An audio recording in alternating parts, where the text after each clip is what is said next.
So fellas, this weekend is arguably the most anticipated fight of 2025, DDP and Chimaev. And you know what? The card itself, I think, is quite underrated. If I had to rate the card, I'm going to give it a 7 out of 10. Like I said, the main event is probably the most anticipated or most excited I've been for a fight this year. Probably the best main event we've had this year. And the card itself, I don't mind it. I'd give it a 7 out of 10, above average for a pay-per-view, but let's predict. Starting off with the first fight, Edson Barboza returns against Drakkar Klose. Now, the style of Edson Barboza, he's historically been one of the best kickers in UFC history. His kicks have been amazing. His low kicks, his high kicks, obviously, the historical spinning wheel kicks he's had.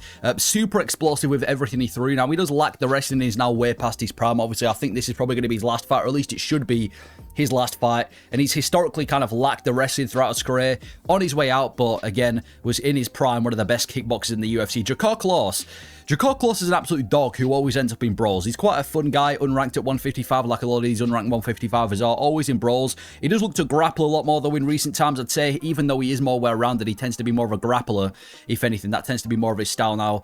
My prediction is going to be, I think Edson Barboza gets his one done. I'm going to go Barboza by TKO in the first round, and this is why I think this should be the final fight of Barboza, right off into the sunset. But yeah, I think Barboza's going to get the TKO. Drakkar Klose has just been brutally finished by Yoel Alvarez. He got choked out and kneed in the cranium in the same sequence. And he's historically not really been the best striker, never really had the best defense. Like I said, always ends up in dogfights. And I still think Edson Barboza, one of the better veterans in the UFC. Yes, he's been out for 2 years and he's coming off a loss, but that knee he had over Billy Q a few years ago, that performance against Sadiq Youssef, even though the scrap he put up against Lerone Murphy, even though Edson Barboza's definitely past his prime, I still think on the feet he's a much better striker than Drakkar Klose. So I think Drakkar Klose isn't that much of a wrestling threat, in my opinion, to do something significant in the grappling to Edson Barboza. I see it being a bit of a stand-up brawl, and I think Barboza gets this one done. Clips Drakkar Klose, who always tends to be clips, and TKOs him in the first round. And Edson Barboza's just been fighting at a much higher level than Drakkar Klose too. Like I said, most recent fight against Lerone Murphy, which was a dogfight, and Lerone Murphy's now on the co-main event of this card. Beat Sadiq Youssef, beat Billy Q. His only other losses have come to Giga Chikadze recently, Giga Chikadze and Bryce Mitchell. And I just don't see Drakkar Klose being anywhere near a threat of those guys. So I'm going to go Barboza by TKO. Bad matchup for Drakkar Klose. Barboza clips him on the feet, and hopefully Barboza can ride off into the sunset. It's kind of hard to predict how Barboza is going to look because, like I said, he is getting up there in age. He's moving back up to 155, and this could be his last fight. He hasn't been in the octagon since, I think, July of 2024. So I'm going to go Barboza, TKO in the first round. This is a big step up for Drakkar. Not a big step up for Drakkar Klose, but I think it's a bad stylistic matchup. I'm going to go Barboza to clip him and get the TKO in the first round. And then we've got, talking of veterans, King Green versus Diego Ferreira. Now, King Green, I shouldn't call him King. Bobby Green, he's got a boxing-heavy approach. He was in his prime, I don't want to say in his prime, but when he was on the come-up, people kept calling him one of the best boxers at 155, which kind of irked me. But his hands are always down, looks to tee off with the hands and then catch you at the right time. Yeah, he's got kind of a pressure-heavy style, likes to keep his hands low, pick you apart with the boxing, likes a good front kick to the body, and then at the right time, he'll like to catch you with a massive right hand. But he is definitely visibly slowing down. He's past his prime, significantly past his prime, and very chinny. Just been spinning wheel kicked brutally early this year by Mauricio Hufe. Definitely not got the chin anymore, and he's definitely slowing down. And similar to Edson Barboza, should probably be thinking about retirement. Diego Ferreira is an absolute dog. I know I keep saying this about these unranked 155ers, but Diego Ferreira is usually in fun fights. He's a really high-level grappler who looks to deal damage. He's got really good jiu-jitsu, really good grappling. I remember that fight with Gregor Gillespie. He did really good defensively, and he wants to deal damage with ground and pound. And I remember that fight with Rembetsky 2 fights ago, absolutely beat the crap out of him. And he was very dangerous standing. But again, similar to Bobby Green, he's also visibly slowed down. He's past his prime. Considering that Bobby Green's just been brutally choked out by Paddy Pimblett, where he nearly broke his arm, and also similar brutality, knocked out by Mauricio Hufe with that spinning wheel kick, I'm going to go with Diego Ferreira to get the TKO in the third round. Yeah, Diego Ferreira is still very dangerous. That knockout over Michael Johnson, I know Johnson's inconsistent, but that's kind of aging well. When he brutally knocked out Michael Johnson, sent him, frozen. And he's just an absolute dog. That fight with Rembetsky 2 fights ago absolutely beat the crap out of Rembetsky in one of the most dominant performances of his career. Like I said, go back to the fight with Gregor Gillespie, where we kind of saw the grappling of Diego Ferreira as well. I think Diego Ferreira is much more dangerous everywhere the fight goes than Bobby Green. I think if the fight stays standing, he's going to engage Bobby Green in way too much of a dogfight, eventually damaging and get that TKO in the third round, especially with the chin of Bobby Green. And if grappling's in the sequence, I know Bobby Green's kind of known for having decent takedown defense, but I can see Diego Ferreira posing problems there too. So I think it's going to be a battle, a matter of damage for Diego Ferreira. I think he's going to absolutely damage and beat the crap out of Bobby Green. I think Bobby Green's going to make it a dogfight too. I can see him landing on Diego Ferreira because, again, he has got pretty slick boxing, does Bobby Green, and this is a big step down, but I think Diego Ferreira is going to damage Bobby Green on the feet, get him up against the cage, rough him up in the clinch, make it a dogfight, similar to what he did with Ruziboev, but I don't think Bobby Green has a similar chin to Ruziboev, and I don't know if he's going to be able to take as much punishment, so I'm going to go with Diego Ferreira by TK out in the third round, and like I said with Edson Barboza, should probably be the last fight of Bobby Green's career. 3-fight losing streak if he loses this one, ain't going to get in the top 15 again. Taking unnecessary damage. You're past your prime now. I'm going to go Diego Ferreira by TKO in the third round. Alexander Hernandez versus Chase Hooper, finally away from the hunks with Chase Hooper. The style of Alexander Hernandez, he's a pretty good kickboxer and he also has wrestling too, fairly well rounded, and he's solid everywhere the fight goes. This Hernandez, I know everyone knows him for getting destroyed by Donald Cerrone after talking shit. That's kind of what he's known for, but he has actually got pretty slick kickboxing and wrestling. The only issue is he can't really pace himself. After the first round, he looks like half the fighter he was coming into the first round. He always gassing out, and he usually fades after the first round and ends up in these sloppy fights. Chase Hooper is an absolute monster of the ground. I'd say he's probably top 3, maybe even top 2 best grapplers unranked at 155. He's got great wrestling and some of the best BJJ at 155. Absolute monster of a grappler. The only thing is he does lack the frame for 155. He's not really built for this division. Like, I think if you put him against somebody like Ruziboev or one of these, you know, more built 155ers with a bigger frame, that's where he's going to struggle. And he also lacks the striking, very mediocre striker. I'm going to go with Chase Hooper by submission in the second round. This is a step up for Chase Hooper, but it's not an astronomical step up. And I just think he gets this one done. We've seen Chase Hooper against way better grapplers than Alexander Hernandez, like when he fought Jordan Levitt and choked them out with ease. And I think Chase Hooper, like I said, phenomenal grappler, one of the best grapplers, honestly, at 155, ranked or unranked, and I think he's going to dominate Hernandez in this fight with the grappling. Hernandez did show kind of decent grappling in his most recent fight with Kurt Holloway, but I mean, Kurt Holloway is a failed Ultimate Fighter, so I'm expecting Chase Hooper to get this one done, and Alexander Hernandez is just too inconsistent anyway, so I think Chase Hooper dominates this one. I was actually expecting a bigger step up for Chase Hooper, to be fair, with the winning streak that he's on. Hernandez is a step up in competition, but it's not astronomical, it's just a little bit of a step up, so I'm going to go Chase Hooper by submission in the second round. I think he takes down Hernandez in the first, dominates him, and then eventually in the second round, when Hernandez is more kind of gassed out, you know, he hasn't paced himself correctly, we're going to see Chase Hooper latch up the submission because he is one of the better grapplers. And I keep going back to the Jordan Levitt fight. Jordan Levitt's a beast of a grappler too. Look at what he just did to Jordan Levitt's most recent opponent, and look what Chase Hooper did to him. You know, out-grappling Jim Miller across 15 minutes, dominated Clay Guida, got the submission in about a minute. So Chase Hooper, I'm kind of bought on the hype of him. I don't know how far he goes at 155, but I still think he's got potential. So I'm going to go Chase Hooper by submission in the second round against Hernandez. Then we've got Nursulton Ruziboev against Bryan Battle. Bryan Battle moving up to the middleweight division. Ruziboev, tall, rangy, powerful striker. That is kind of the style of Ruziboev. Very big for the division. He used to fight a welterweight too. He's quite crafty on the feet. He's Ruziboev. Doesn't really utilize his range effectively, though. It would be nice to see him throw a jab here and there. And he has got grappling too. Nothing special, though. He's not a great grappler. He got dominated and didn't get dominated, but he got out grappled by Joaquin Buckley when they fought at 170. Bryan Battle, he wants to walk forward and make it dirty against the cage. He's got like a weird style as Bryan Battle. He wants to get you against the cage, kind of rough you up in the clinch, back you up against the cage, and then start teeing off, and you like he did to Kevin Gisette. And he's kind of built for dogfights. Heavy-handed, great chin. He can take punishment on the feet. Hits hard, evidently. You know, he's got a shit ton of KOs on his resume. I'm going to go with Ruziboev by knockout in the first round, with that being said. Yeah, we've just seen... I mean, Ruziboev is a big dude for the middleweight division. Big in terms of height and big in terms of power, too. And we've just seen Bryan Battle beat Randy Brown, but he missed weight in that fight, and I thought Randy Brown probably did enough to get the decision in that fight. And I just think he's way too messy of a fighter for somebody like Ruziboev. Bryan Battle, I know he's got a good chin, but he gets caught a lot in nearly every single one of his fights, and Ruziboev is an absolutely devastating puncher. The guy's got insane KO ability. Surprised he didn't knock out Dustin Stossels in his most recent fight, but he obviously evidently hits very hard and very good accuracy as well. So I think Ruziboev, I know it's a bit of a risky prediction because Bryan Battle's doing well, even though that was at 170. I'm going to go Ruziboev by KO in the first round. I think he clips Bryan Battle in this fight. I just don't really see the game plan for Bryan Battle against Ruziboev. Ruziboev's also a bit of a front foot fighter too. I don't think Bryan Battle's going to be able to get him against the cage. They've both got devastating KO power, but I think Ruziboev's the more accurate guy, and his defense is better too. So I'm going to go Ruziboev to get this one done by KO. I mean, look at the win he had over Bruno Ferreira. That's another really good aging win. He fought another dangerous striker in Bruno Ferreira and knocked him out too, so... I'm going Ruziboev. Moving up a weight class for Bryan Battle. We don't know how his power's going to look now. He's moving back up to middleweight. So I'm going to go Ruziboev, KO in the first round. I think Bryan Battle would have had much more success at welterweight, but obviously couldn't make the weight. Anyway, then we've got Karine Silva versus Dione Barbosa. Now, these women have fought before back in 2019. Karine Silva got the win. The style of Karine Silva, she's got phenomenal submission ability. She was one of the better prospects coming into UFC 309, and that was because of her submission ability. Dangerous fighter early on, but evidently gasses out pretty fast. The most recent fight against Araujo, she gassed out badly after the first round. That was kind of a mess of a fight. Her kind of just butt scooting on the floor. Dione Barboza, she's actually quite skilled, especially in the stand-up department. You know, she's one of the better strikers in this division. She has got a decent base of grappling, but it does take time to get going, and she has got questionable fight IQ.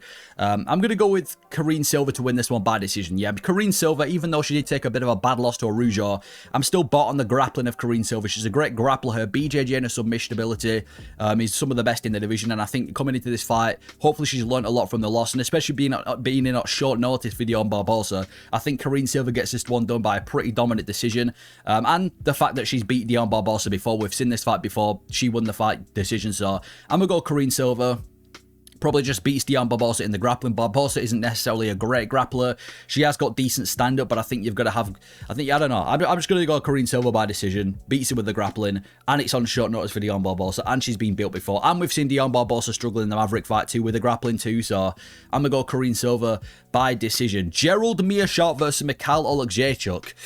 This is the most middleweight fight I think I've ever seen. Gerald Meerschaert, he wants to take you down and submit you, and he's got great submission ability. I think 90% of his wins are all by submission, and it's a very, very simple game plan. He usually gets beaten up in all of his fights, and then he's able to pull off a submission out of nowhere. That tends to be the style of GM3, and he has got very weak striking, a very weak gas tank, and a very weak chin. He's kind of, all these eggs are in one basket, and that tends to be BJJ. He's kind of like a poor man's Paul Craig. Michal, he's actually got decent boxing, and he's a huge puncher. He's being fed to killers. He's had a murderer's row at middleweight as Michal, but he's actually a really decent boxer. Hits very hard. He has got horrible submission defense, which worries me coming into this fight with GM3. We saw him get easily submitted by Michal Ferreira when he gave up his neck, and he's probably improved since joining the Fighting Nerds.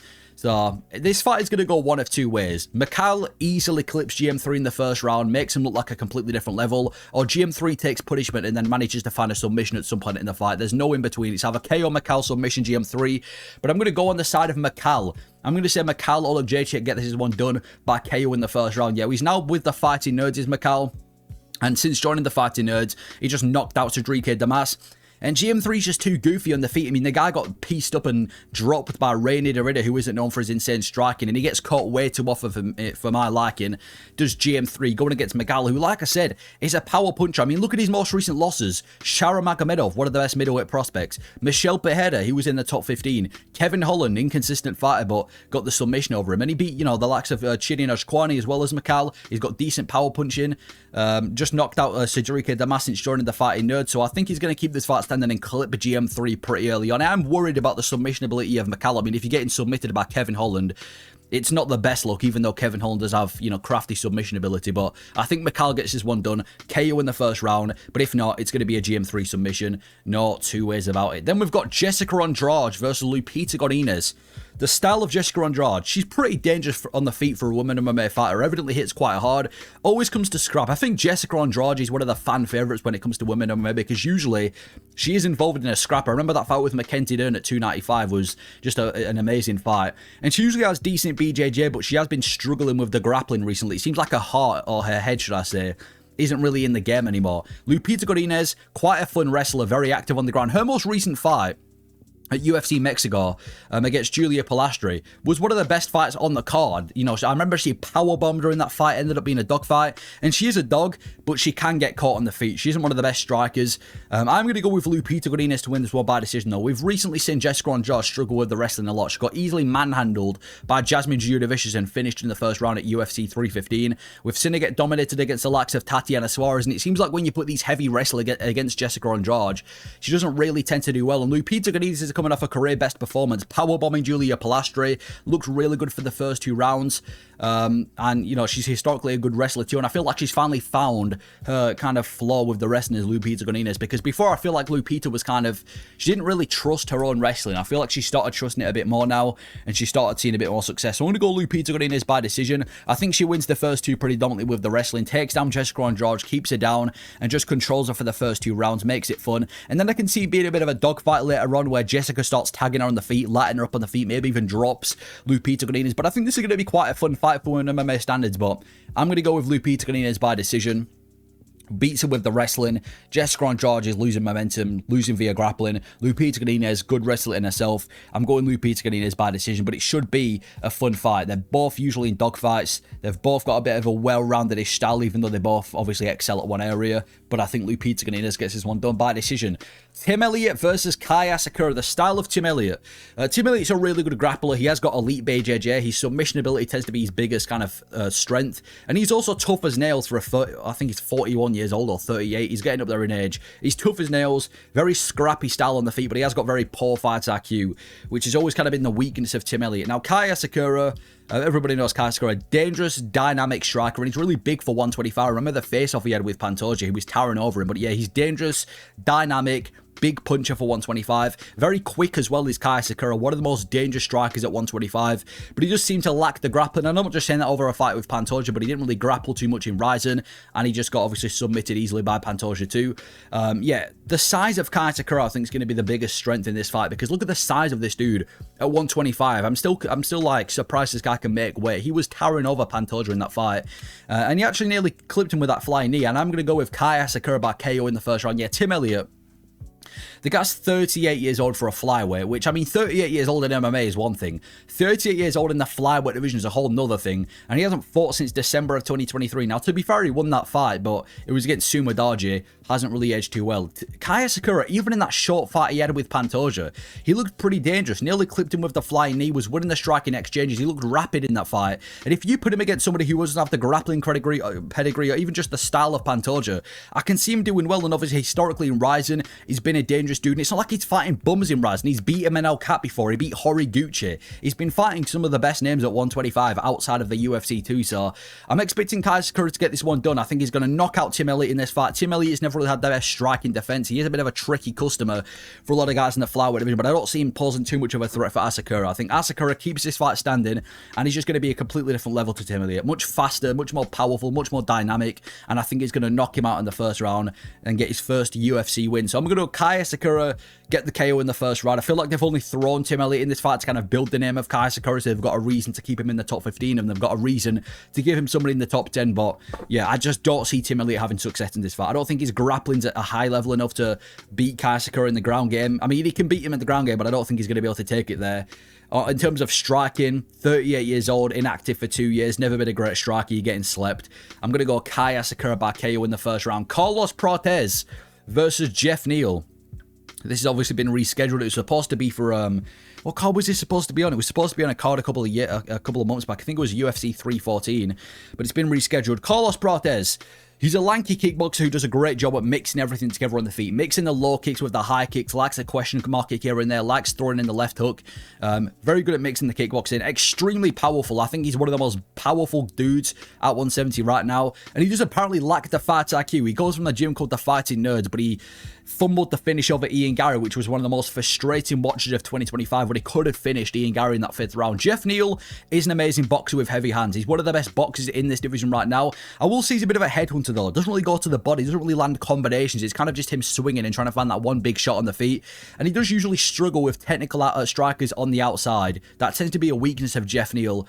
But yeah, Geoff Neal, it should be a fun fight overall. You know, Geoff Neal, one of the better boxers in this division. You know, pose threats to the likes of Shavkat on the feet, and obviously Carlos Prates, again, one of the more powerful strikers in this division, usually beats the crap out of people on the feet. So I'm expecting this to be a really good fight, but I don't think it's going to last too long. I'm going to go Carlos Prates by KO in the first round over Geoff Neal. Yeah, Geoff Neal historically doesn't do well against longer, lankier strikers. He fought Shavkat Rakhmedov on the feet. Shavkat, being the longer guy, was able to tag him at times on the feet, even though it was a bit of a dogfight on the feet. The fight with Ian Gary obviously won that fight, had a lot of success on the feet, maneuvering the distance. Even Neil Magny was able to beat Geoff Neal due to him, you know, utilizing the range effectively and beating Geoff Neal at the kickboxing game. And that is essentially what Carlos Prates is, but he hits way too hard. He hits way harder than all of those guys. He's obviously the hardest hitter right now, or one of the hardest hitters at 170. Kind of reminds me of Alex Pereira in the sense that he's one of these guys, lanky for the division, but has the touch of death. Really good striker. I think he's one of the best strikers in this division right now, and I just see him landing the shot on Geoff Neal in the first round. I know it's a bit of a bold take because Geoff Neal doesn't really tend to be somebody who gets caught a lot, but I mean, you look at some of these wins of Geoff Neal as well. I know I'm not acting like Carlos Prates has any crazy wins, but Rafael dos Santos, he's like 50 years old and he got injured. Vicente Luque is way past his prime. Ponte de Bior, not a good win. And I know he's making it competitive with the likes of Gary and Ragmanov, so I'm not going to shit on Geoff Neal, but I think Prates gets this one done. Geoff Neal, he historically doesn't do well against lanky strikers. Carlos Prates is a lanky striker. He's better than a lot of these strikers that Geoff Neal's facing, and hits way harder than all of them too. So I'm going to go with a bit of a bold take that Carlos Prates knocks out Geoff Neal in the first round, finds the shot, whether it be body shot. I don't even know what Prates is going to throw. He throws a wild combination of things. It could be a knee to the body. It could be a right hand. It could be a head kick. Carlos Prates, he has a wide range of things he likes to throw on the feet, but I think he's going to knock out Geoff Neal in the first round. Then we've got Jared Cannonier versus MVP. One of the weirder fights that the UFC booked. I thought MVP was planning on moving back to 170. Now he's facing number 7 guy in the middleweight division. But Jared Cannonier, he's a dogfighter with great recovery. He's a bit chinny on the feet, is Jared Cannonier, but he recovers pretty good, and he's a bit of a dogfighter. Very hard-hitting dude for the middleweight division. You can kind of tell he's got that explosive build, who charges forward with great volume. Walks forward, stays busy on the feet. Remember that fight with the Marvin Vettori, just picked him apart across 25 minutes. He's not really the most technical striker. You put him against somebody elite on the feet, he's probably going to get outdone, but he just kind of relies on that dog, relies on walking forward and brawling people with that high output style. Now MVP, everybody knows the style of MVP. He's an in and out karate heavy approach, one of the hardest strikers to figure out. He's faced elite strikers like Sharmagomedov. They've not been able to figure him out so far. And yeah, just always in and out, blitzes in and out, lands the 1-2, usually rocks people outside the UFC, but so far in the UFC, he hasn't had that highlight reel. Now, we just outstrike most of his opponents across the distance. That tends to be the style of MVP, just outstriking people. He does lack the wrestling. We saw this in the fight with Ian Gary, but I don't think there's going to be too much wrestling in the fight with Jared Cannonier. It's going to be a tough fight for MVP because, I mean, I wouldn't say this is the toughest fight of his career. I'd say Ian Gary's the toughest fight of his career, but I say Jared Cannonier is probably the most dangerous guy that he's fought. But I'm going to go with MVP by decision. I think MVP is just a way better striker than 41-year-old Jared Cannonier. He's looked good in the UFC. That win over Sharmagomedov is aging well day by day, and I just see MVP doing the better on the feet, getting in and out like he normally does, clipping Jared Cannonier. If anything, I think it's going to be easier against Jared Cannonier, considering that Cannonier is always walking forward. I mean, even in the fight with Ian Gary, we saw what Gary did to Prates, and we saw what MVP did to Gary on the feet as well. So I think MVP striking is elite, and Jared Cannonier at this age, 41 years old, took a beating from Kai Bralo, got finished by Nasruddin Mamavov. He's been outstruck before, nearly got finished by Greg Rodriguez. I'm not favouring him in this matchup. Unless he can land something big on Michael Page, I don't see him getting the job done. He's not really going to implement the wrestling. He's not, in my opinion, skilled enough to beat him on the feet. He hasn't got the well-rounded style, in my opinion. So I think MVP gets this one done. Just classic MVP. Gets in and out. Starts picking apart Jared Cannonier. I think this could be an opportunity for MVP to look good, though. Because like I said, Cannonier is not going to stand in the centre and kind of strike with him. He's going to kind of walk forward and try and pressure MVP, which I think could fall into MVP's game. So I think this is going to be a good win for MVP. And I think this is going to do big things for the middleweight division because they've done really good matchmaking here. Because if MVP does beat Cannonier, he's now going to be top 7 in the middleweight division. And he could potentially be one fight away from a title fight. And the perfect fight to make next would be Israel Adesanya. So MVP, I think, is going to get through Jared Cannonier. I'm picking him to win this one by decision. But yeah, I'm expecting a good performance from MVP. Co-main event on short notice. Lerone Murphy welcomes Aaron Pico to the UFC. The style of Lerone Murphy, he's very well-rounded. He used to have a control-heavy wrestling style. He was kind of known for being one of the best British wrestlers. He used to wrestle a lot. And now he's kind of evolved into more of a striker. Very technical striker with good volume. But he kind of lacks the finishing threat. He doesn't really pull the trigger. Doesn't really go for the finish. Doesn't really put himself in risky situations. He kind of just scrapes by in all of his fights. And for Aaron Pico, he's an incredible wrestler. Has a great wrestling background. And he's kind of fallen in love with the striking. And he's used to have that one-punch KO power. He's one of these classic wrestlers. I remember Usman like this in 2020, Kamaru Usman, where he used to be a heavy wrestler who's fallen in love with this one-punch KO power. And he seems very, very talented. I know a lot of these fighters outside the UFC have come over to the UFC and fumbled, but Aaron Pico, still massively untested, and he's one of my favorite guys coming over to the UFC from a different organization.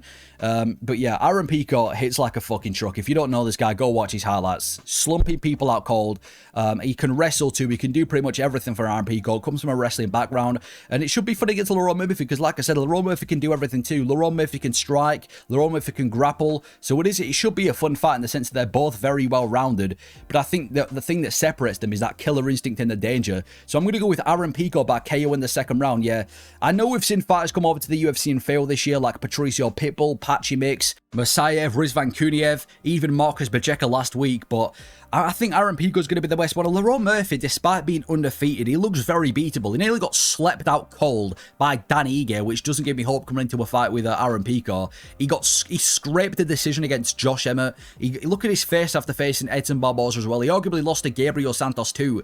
And you put him against one of the most dangerous power punchers outside of the UFC in Aaron Pico, who also happens to have amazing wrestling and also happens to be well-rounded. There's a reason they gave Aaron Pico Movzarevlo. I'm not saying that was the right match, but I'm glad that's now off. But I think Pico slumps him in the second round. I think he's going to clip the chin of Lerone Murphy. We've seen Lerone Murphy get clipped before, like I just said with the fight with Dan Ige, and I think it's going to be too much of an ask for Lerone Murphy. I don't see him out-wrestling Aaron Pico. I think the only way that Lerone Murphy wins this fight is by beating Aaron Pico simply with the volume on the feet or mixing the striking it with the grappling and making it a bit of a boring performance as classic.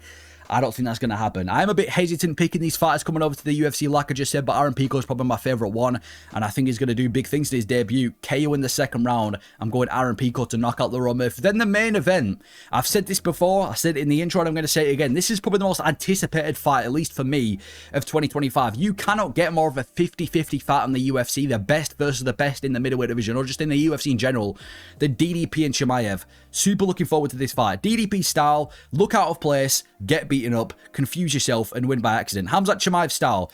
Everyone knows Chimaev style. Shoot a takedown immediately, take the back and choke the shit out of anyone, which he tends to do a lot and has a lot of success with.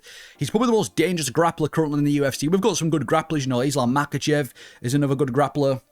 But I think Chimaev, with how quick he gets going and how good his submission ability is and how high success rates he has with the grappling, he's probably the most dangerous grappler. Although he does lack a few things, he has bad durability. We saw this in the fight with Gilbert Burns and even the fight with Usman. And the gas tank is a bit of a questionable thing for Khamzat Chimaev too. It's a tough one to call because for Chimaev, you know what he's going to do. He's going to shoot a takedown and try and take the back. He's going to shoot a takedown off the bat and he's going to try and out-grapple DDP early on and find the submission, maul him with the grappling like he has done before. And it's no surprise he's one of the best wrestlers in the middleweight division. It's a very simple game plan for Chimaev, but nobody's been able to stop it. With DDP, it's a bit of a weighing game plan. It's like he loses every fight and then just out of nowhere. But it's still a 50-50 fight. Like I said, I've been going back and forth on my picks for this fight for the longest time. 1 minute I'm saying DDP, the next minute I'm saying Chimaev, 1 minute I'm going back to DDP, but my ultimate pick is going to be Khamzat Chimaev by submission in the first round. I'm going to lean towards Chimaev beating DDP. Now, the one thing I don't like about picking Chimaev is I know if I pick Chimaev and he loses, all the DDP fanboys are going to attack me. But if I go and pick DDP and DDP loses, you're going to get the same thing from those Dagestani, Chechnya, Khamzat fans as well. There's no winning no matter who you pick. But I'm going to go Chimaev. This new calm version of Khamzat Chimaev that has come back. He stopped hanging around with the likes of Darren until he stopped partying. Seems to be a lot more locked in. And since we've seen this calm version of Chimaev, he's had a career best performance when he absolutely mauled Robert Whittaker, who historically had a good takedown defense, took him down, absolutely cracked his teeth open, rearranged his face. And we've seen DDP get out-wrestled before. The fight with Derek Brunson, he got out-wrestled and dominated in the first round. This isn't like DDP's known for having really good anti-wrestling. We've seen DDP struggle with the wrestling, and I don't know if DDP can...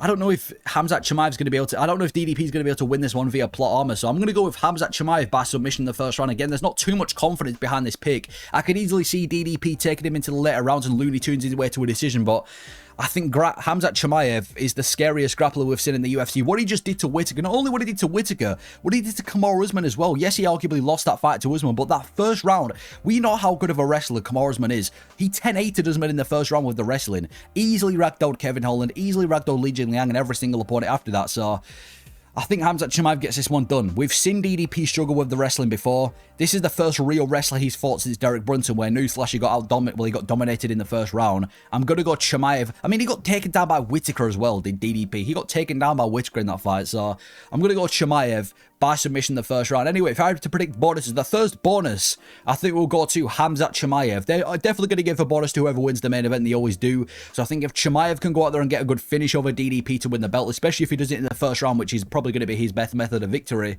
he's going to get some sort of performance bonus. I think the second bonus will go to Aaron Pico. They're going to reward this guy... They're going to reward this guy generously. They're going to give this guy, you know, some sweet money if they can go out there and knock out Lerone Murphy. They want Aaron Pico to do big things in the UFC. They want him to become a top contender. If he can knock out one of the most boring contenders, the UFC can definitely reward this guy. I'm going to go with Carlos Prates for the third bonus as well. Yeah, the UFC obviously want to build Carlos Prates too. If he can knock out Geoff Neal, which no one tends to do, I think they're going to drop him a bonus too. The prospect of the night that I'll be looking out for is Aaron Pico. Yes, he's not really a prospect because he's had a big career before the UFC, but in terms of the UFC, he's still green. And he's obviously the guy that everybody's talking about when he's coming over to the UFC, this new name. And the fight of the night, King Green versus Diego Ferreira. Yeah, I can see King Green winning this fight, not winning this fight, but doing well with the output. And Diego Ferreira, usually, when you give him the right dance partner, he's in dogfight. So I'm going to go with Diego Ferreira versus King Green being the fight of the night. But those are my picks for UFC 319. Let me know if you agree with the picks. If you disagree, have any picks you're on, let me know your thoughts. Thank you for watching.